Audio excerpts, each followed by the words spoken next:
এক কাপ চা খাস্তালেরও এই সকালটা শুরু। যেহেতু আমাদের কাছে খাস্তালেরও ছিল না, তার জন্যই মেরি বিস্কুটটাকে চায়ে ডুবিয়ে শুরু হয়েছিল আমাদের কালকের সকাল। আর কাল তো জানোই ছিল একটা বিশেষ দিন, ভাইফোঁটা। একে একে সমস্ত ভাইরা এসে উপস্থিত হয়ে গেছিল এবং আমরা বসেও গেছিলাম ভাইফোঁটা নেওয়ার জন্য। সবাই একটা হাই জানালো দেখো। এরপর ঝিম্পি দিয়েও চলে এসেছিলো।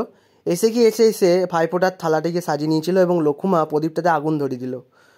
এরপর আমাকে দিয়ে শুরু হয়েছিল ভাইফোঁটা দেওয়া।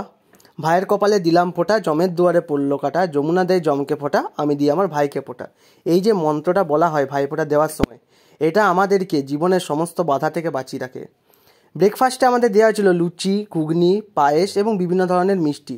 ঝিম্পি দি প্রত্যেককে ব্রেকফাস্টের থালাটা হাতে তুলে দিচ্ছিল এবং একটা করে মিষ্টি খাইয়ে দিচ্ছিল। বাঙালির প্রথা অনুযায়ী যে কোনো শুভ কাজে মিষ্টি মুখ করতে হয়।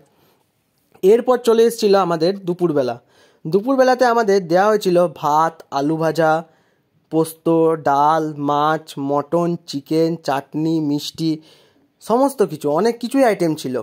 এর মধ্যে বড় মামা একটুখানি ভাত খেয়ে আমাদেরকে জানালো যে প্রত্যেকটা আইটেমই খেতে ভালো হয়েছে, আগেই টেস্ট করা হয়ে গেছিল। এরপর আসছে ভাইফোঁটার সন্ধেবেলা।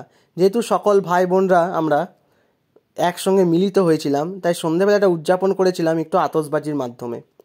আমরা মিস করছিলাম মাম্পি দি এবং দিয়াকে, কারণ তারা অনেক দূরে আছে আমাদের থেকে, তারাও যদি আসতো ভালো হতো।